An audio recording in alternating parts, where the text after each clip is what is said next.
और आखिरी सवाल, क्योंकि आप प्रकांड विद्वान जैसे मैंने कहा सनातन के, और नवरात्र आज आखिरी दिन माँ सिद्धिदात्री का दिन और रामनवमी, कुछ उसी अंदाज में आपसे हम सुन लें। देखिए, आज नवरात्र का दिन है तो मैं ये भी एक बात बताना चाहता हूं बच्चों को। समझिए, हमारा नववर्ष शुरू हुए आज 9 दिन हो गए। पहली बार हमारा नववर्ष किसी के जन्म से नहीं शुरू होता। हम प्योर साइंटिफिक हैं। हम मानते हैं इस दिन सृष्टि की रचना हुई। ठीक, अब जितने बच्चे हैं जिन्होंने थोड़ी एलिमेंट्री साइंस पढ़ी होगी, सृष्टि की रचना होगी, सबसे पहले क्या क्रिएट होगा? Energy. First the emergence of energy, वहीं से सृष्टि की रचना होगी। तो पहले दिन हम क्या करते हैं? शक्ति की पूजा करते हैं। ठीक, अब शक्ति जो जो इवॉल्व होगी तो किस पैटर्न पे इवॉल्व होगी? तो नव दुर्गा के 9 स्वरूप क्या है? प्रथमम शैलपुत्री, नेसेंट एनर्जी, अभी पुत्री हैं।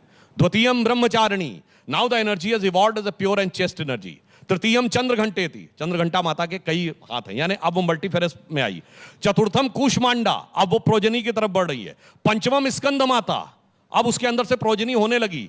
फिर उसके बाद षष्ठम कात्यायनी, कात्यायनी के बहुत सारे हाथ हैं। फिर सप्तमम Kalaratri, now it's very violent, all the dark and negative energy is destroyed. और जैसे ही काल रात के बाद अष्टमम महागौरी। अब देखिए, प्योर एंड सब्लाइम एनर्जी आ गई। और नवम सिद्धिदात्री। और इसीलिए रामनवमी तब आती है जब भगवान का पूर्ण स्वरूप, तब है जब सारी ऑल 9 फॉर्म्स ऑफ एनर्जी हो गई हो। इसलिए मैं कहना चाहता हूं, अटल जी ने एक कविता लिखी थी, हिंदू तन मन हिंदू जीवन, रग रग हिंदू मेरा परिचय।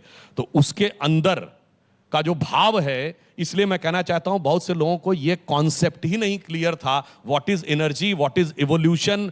और जो इसको स्त्री और पुरुष उनसे क्रिएट करने की बात कहते हैं, तो मैं एक और बात कहना चाहता हूं, सिर्फ और सिर्फ भारतीय संस्कृति एकमात्र संस्कृति ऐसी है जहां ईश्वर में स्त्री तत्व को स्थान दिया गया है। विश्व की सारी संस्कृतियों में ईश्वर सिर्फ पुरुष है, स्त्री तत्व का कोई स्थान नहीं है। यह हमारी उस महानता का प्रतीक है।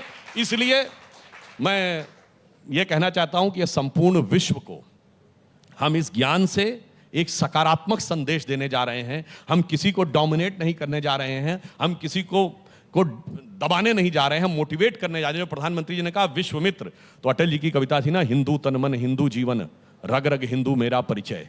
तो उसकी लाइन है, मैं अखिल विश्व का गुरु महान, देता विद्या का अमर दान, मैंने दिखलाया मुक्ति मार्ग, मैंने सिखलाया ब्रह्म ज्ञान, मेरे वेदों का ज्ञान अमर, मेरे वेदों की ज्योति प्रखर, मानव के मन का अंधकार क्या कभी सामने सका ठहर, मेरे स्वर नभ में गहर गहर, सागर के जल में छहर छहर, इस कोने से उस कोने तक कर सकते सौरभ में, हिंदू तन मन हिंदू जीवन, रग रग हिंदू मेरा परिचय। इतनी खूबसूरत व्याख्या 9 दिनों की, शायद इससे पहले हम सभी ने जो यहाँ बैठे हुए नहीं सुनी होगी। बहुत बहुत शुक्रिया आपका सुधांशु जी, हमारे साथ। मैं एक बात और कह दूं, जो हमारे यहाँ स्त्री और पुरुष के बीच की परिभाषा है वो ये है, जो कालिदास ने लिखी है रघुवंश में, कि वागार्थम संप्रक्तो वागार्थम प्रतिपतये जगतः पितरो वंदे पार्वती परमेश्वर। अर्थात कविता जो बनती है उसमें शब्द और अर्थ 2 चीजें होती हैं।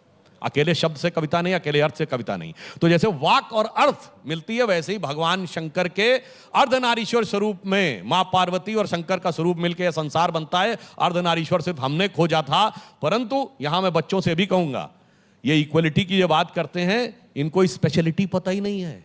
अर्थ की स्पेशलिटी है अनुभूति और शब्द की स्पेशलिटी है व्यक्त। तो किसी की मर्यादा अंतर्निहित, किसी की व्यक्त। पर इसके लिए कहते हैं, हम लोग मजाक में कहते थे ना, कोई बहुत टेक्निकल चीज कह दो तो हम लोग पुराने जमाने में अपने लखनऊ खड़े होते थे, कहे यार बड़ी भारी बात थी, कुछ समझ में नहीं, तो कहते ऐसा है भैया, ये तुम्हारी नॉलेज के बाहर है। तो मैं वेस्ट वालों के लिए कहना चाहता हूं, ये तुम्हारी नॉलेज के बाहर है।